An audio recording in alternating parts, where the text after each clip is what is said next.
सपा के राष्ट्रीय अध्यक्ष आदरणीय अखिलेश अंकल जी की मैं पूरी इज्जत से, पूरे आदर सम्मान से उनका नाम ले रहा हूं।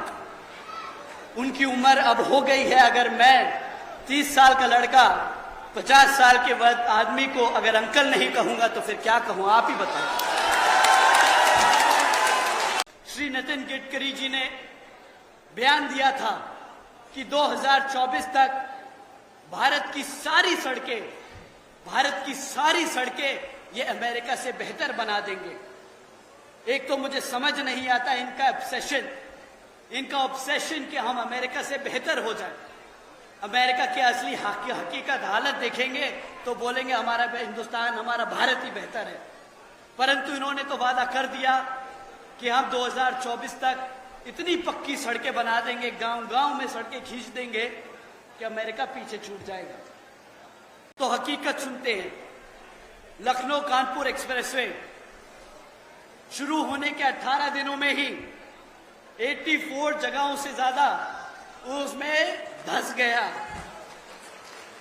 4,500 करोड़ से ज्यादा की लागत लगाई थी इन्होंने इस लखनऊ कानपुर एक्सप्रेस को बनाने में। और कहते हैं, मैं तो बस कह रहा हूं जो मैंने पढ़ा है, कि भाजपा के सांसद के भाई की कंपनी थी वो। अब जरा कोई सवाल उठाए इस बात पर, क्यों अब मीडिया में इस पे बात नहीं होती? क्यों कोई नहीं पूछता कि देश का सबसे महंगा और सबसे बेकार एक्सप्रेसवे भाजपा के नेता के भाई ने बनाया है? क्या वहां पर करप्शन की बू नहीं आती आपको? पब्लिक का पैसा अब नहीं लुटा क्या? साथियों, ये आपके लिए है सवाल करना। अब आप इनसे सवाल जरूर कीजिएगा कि कैसा बना है कानपुर लखनऊ का एक्सप्रेसवे। साथियों, पिछले 10 सालों में 7,000 करोड़ से ज्यादा आपके टैक्स के पैसों से इस बीजेपी की सरकार ने अपनी नाकामियां छुपाई हैं। हमारी माताएं बहनें जो बैठी हैं, हमारे बड़े बुजुर्ग जो बैठे हैं, मेरे युवा साथी, आप सबको समझना होगा कि भाजपा ने पिछले 10 सालों में यहां आपके टैक्स के पैसों से अपनी कमियां छुपाने का काम किया है। और कुछ करोड़ रुपए नहीं, 7,000 करोड़ रुपए, 7,000 करोड़ अपनी कमजोरियों को छुपाने के लिए उनके पास पैसे हैं। पर झांसी के सरकारी अस्पताल में जो 10 से ज्यादा बच्चे जल के मौत की घाट उतर गए, उनके लिए इनके पास सिर्फ अफसोस करने के अलावा और कुछ नहीं। 7,000 करोड़ अपनी कमियां छुपा सकते हैं, पर झांसी में जो अस्पताल में 10 से ज्यादा बच्चे, नन्हे शिशु